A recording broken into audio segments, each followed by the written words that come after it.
Bismillah ar-Rahman ar-Rahim. Salam alaikum. Que la paix soit avec vous. Je vous souhaite le bien, le bonjour. Un très bon début de week-end si vous l'avez commencé. Nous sommes le samedi, je pense, 14 euh, décembre 2024. Il fait froid. Il fait froid.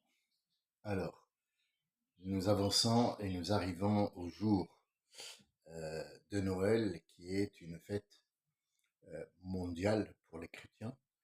Et cette fête, on l'a choisie pas par hasard, mais on a rassemblé beaucoup d'éléments qui sont cruciaux dans la vie d'un chrétien pour les mettre en une seule fête. Le but, il est connu. Euh, la pratiquer, c'est une obligation. Et moi, en tant que musulman, je vous souhaite une très bonne fête, parce que c'est la vôtre. Le sujet de conversation que je vais tenir aujourd'hui n'a rien à voir avec Noël en lui-même ou la fête ou un truc religieux. Non, du tout. Une fête, quand on la traduit en arabe, vous allez me dire, mais ça ne nous intéresse pas, qu'est-ce que tu nous racontes en arabe? Qu'est-ce qu'on a rien à foutre? C'est bien de savoir des choses, juste. C'est intéressant, c'est tout simplement. J'ai appris à parler en français, voilà, je parle français. J'ai appris à parler en allemand, je vais parler à des Allemands. Euh, c'est tout simple, c'est tout con. Fête en arabe, ça s'appelle Eid. Eid. Eid vient du verbe plutôt, Ada. Il est revenu. Il revient. On est loin du mot fêter, festoyer, être content du retour de l'hiver ou de l'été. Sachez que le 25 décembre est un jour, soi-disant, le plus froid de l'année. Alors ça dépend avec le changement climatique. On ne peut plus se fier à des informations comme celle-ci, sachant que tout a été chamboulé. Et ce chamboulement est tout à fait normal puisque tous les 10 000 ans, voire plus, je ne sais pas combien, puisque je ne suis pas ni archéologue, ni historien, ni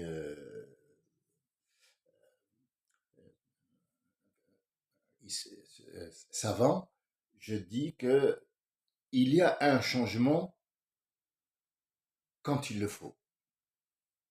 5 000 ans, 10 000 ans, 20 000 ans, c'est pas ça le problème. Et là, nous arrivons au cœur de ce que je voulais vous dire. Le changement. Ce changement. Alors, est-ce que un chrétien ou un musulman ou un athée qui a des habitudes et qui les change devient autre chose? C'est une question simple, bête, mais pleine de sens à la fois. Est-ce que quelqu'un qui change ses habitudes a vraiment changé? Je peux émettre mon opinion, mais pour vous donner la vraie vérité, je ne peux pas. Chacun a sa vérité. Et chacun aura midi à sa porte. Sachez-le. Tous les jours, chacun de nous a midi à sa porte. Comme il a été midi chez l'autre, il sera midi chez moi. C'est la vie, c'est la terre qui tourne, et c'est comme ça. Maintenant, voyons voir le sujet. Le sujet, c'est la routine, en fait. C'est pas le changement, c'est la routine. Qu'est-ce qu'une routine? Qu'est-ce que nous avait croire pour la routine? La routine, c'est que, voilà, ce monsieur-là, tous les jours, il vient, il enregistre une pensée, une expression, et puis c'est une routine. D'accord. La routine, c'est faire tous les jours la même chose. Aller à l'usine, revenir, voilà, comme le film de Charlie Chaplin, Les temps modernes, nous explique qu'on va refaire la même chose dans un monde d'esclavage qui va vous demander de refaire la chose. Noël, c'est devenu une routine. L'Aïd, c'est devenu une routine. Thanksgiving aussi. Euh, Est-ce que c'est vraiment ça la routine? Parce que si c'est ça la routine, si, si, si quelqu'un ou des gens influents qui ont le pouvoir de faire la pluie et le beau temps viennent me dire oui, on ne change pas, on a décidé que c'était ça la routine, notre vie est ennuyeuse, on va mourir, elle ne vaut pas le coup, elle ne vaut pas le coup d'être vécue, puisque la question qui se pose à ce moment-là, c'est à quelle fréquence tu manges? Ben, tous les jours. À quelle fréquence tu bois? Tous les jours. À quelle fréquence tu dors? Tous les jours. À quelle fréquence tu parles? Et puis la liste est longue. Jusqu'à arriver à quelle fréquence tu respires chaque seconde. S'il y a une seconde qui s'arrête, est-ce que tu vas... Ah non, mais mon cerveau sera privé d'oxygène, donc ou je serai un légume à l'état végétatif, ou alors je meurs parce que je ne peux pas vivre sans ça. Donc ça, c'est plus une routine, mais ça peut prendre le nom d'une nécessité. Est-ce qu'on peut changer ça? Est-ce qu'on peut le changer? Le faire différemment? Le remplacer par autre chose? Non. On ne peut pas remplacer l'air par de l'oxygène. Non. Sauf si on est malade, on prend de l'oxygène et c'est momentané. Ou alors on a une maladie récurrente qui peut nous, hein, c'est 1 sur 1 million.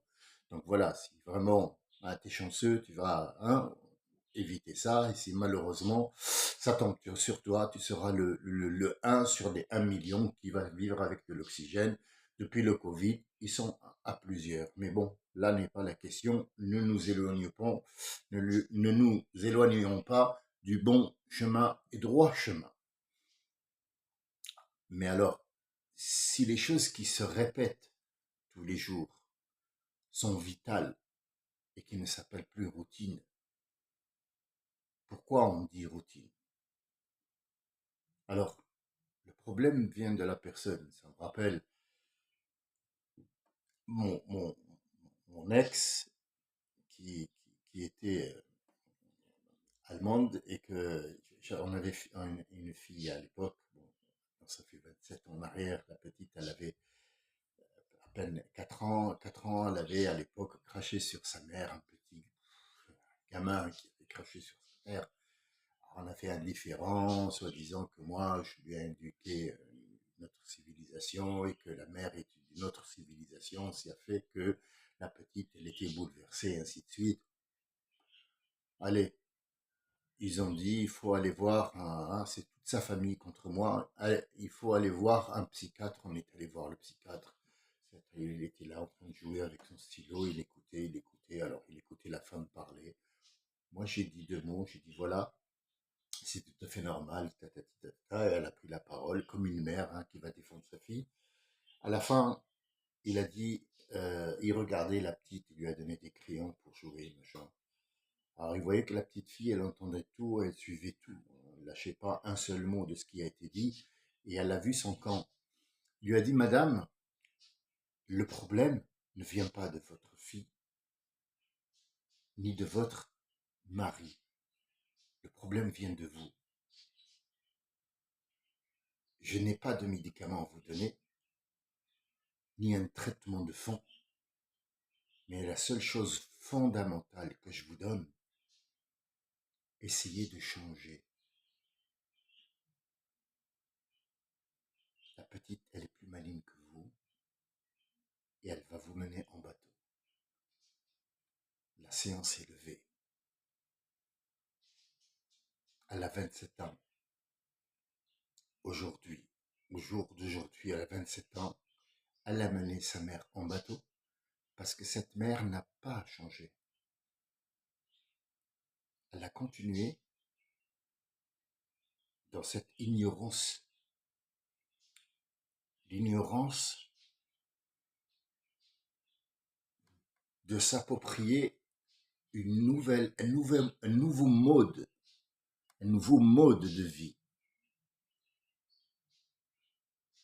C'est ça changer. On ne change pas la nourriture contre quelque autre chose parce que c'est une routine. Alors aujourd'hui on mange de la nourriture, demain on va manger de la terre glaise. Pourquoi? Parce que pour casser la routine. C'est pas ça la routine. La routine c'est s'enfermer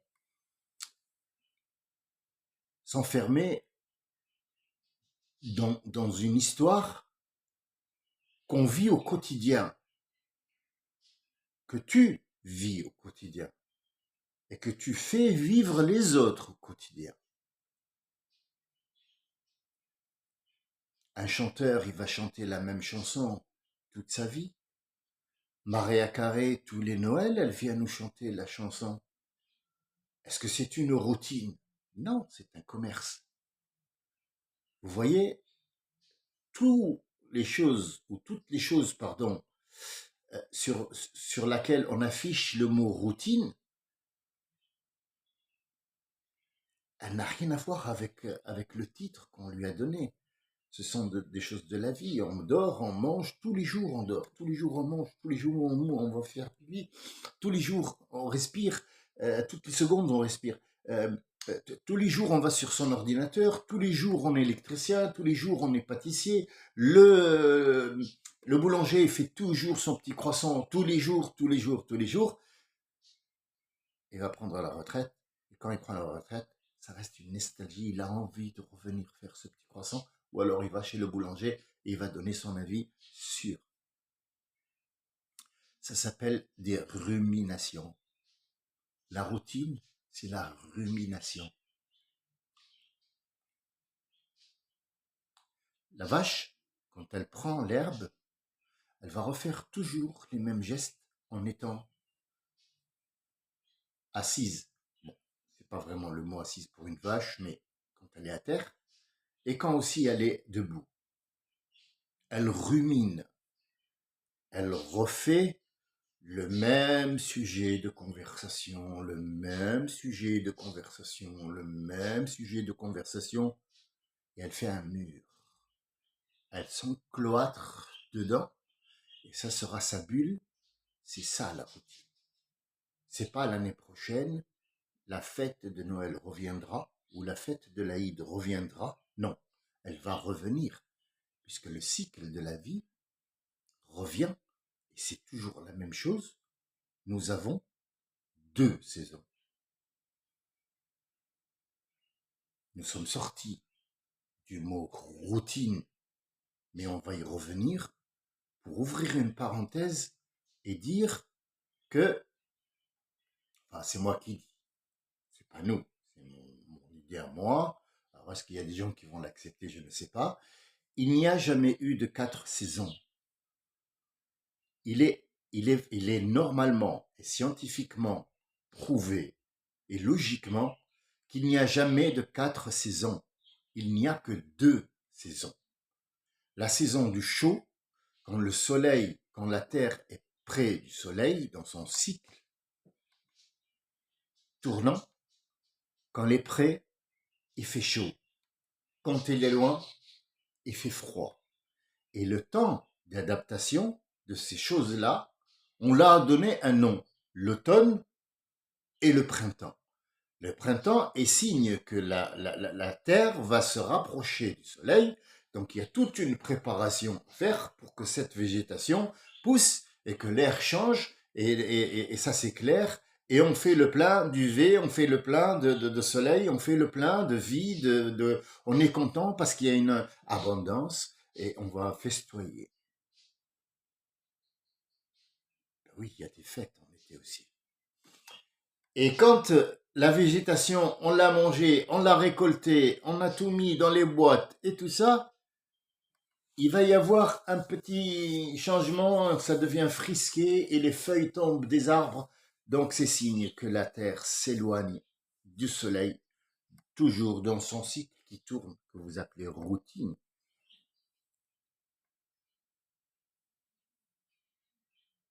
Il n'y a pas. Quand on sort quelque chose du frigo, par exemple la viande, elle ne sort pas directement du froid, au chaud. Il faut que la viande s'attendrit. Comment s'attendrit? Elle prend l'air ambiant. Elle s'étend. Elle se... J'étais coincé. Tout le monde l'a eu, celle-là. Tout le monde l'a eu, celle-là. Quand on était jeune, on nous amène à la plage pour nous baigner. Alors, quand on sort de l'eau, et alors le papa ou le maman, enfin pas tous, mais quelques-uns qui sont un petit peu ouverts d'esprit, disent ouais, lâche, c'est toi qui serres. Il fait froid. Oui, non, mais lâche-toi. Et quand il se lâche, en fait, il n'a pas froid. C'est de la magie? Non, c'est là-dedans. Il y a un petit peu d'air, je suis mouillé, donc je vais avoir froid automatiquement. Le mot routine, on y revient.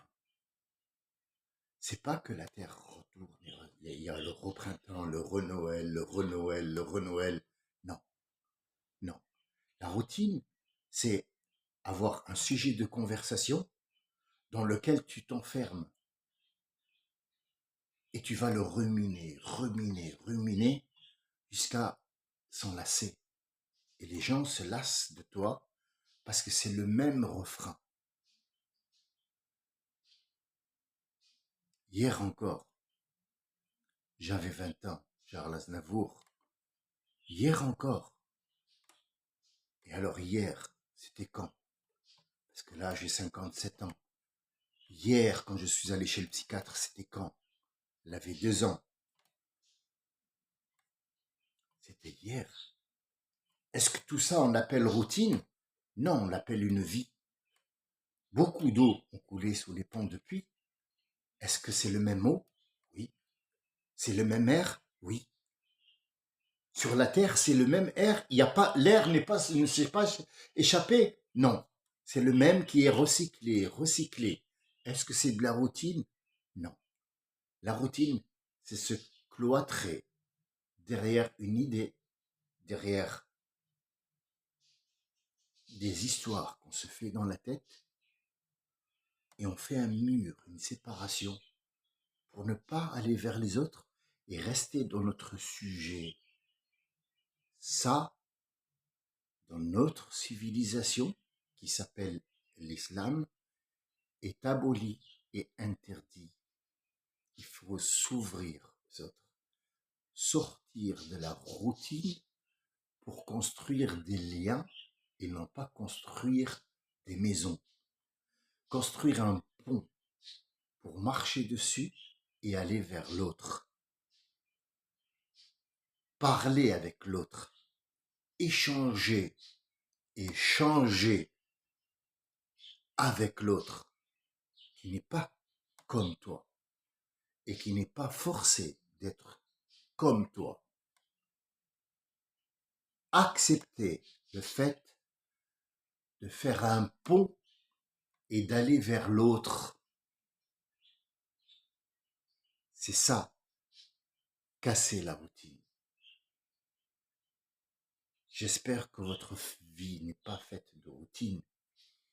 Et j'espère que, de tout mon cœur, que ce Noël qui reviendra avec le fait de vouloir prendre cette matière que je vous ai donnée de réflexion pour en construire quelque chose qui n'est pas forcément religieuse, qui n'est pas forcément commerciale, mais une chose qui peut vous apporter un changement intérieur, Et comme on dit chez nous, change à l'intérieur, tout changera à l'extérieur automatique. C'est automatique. C'est une mise à jour.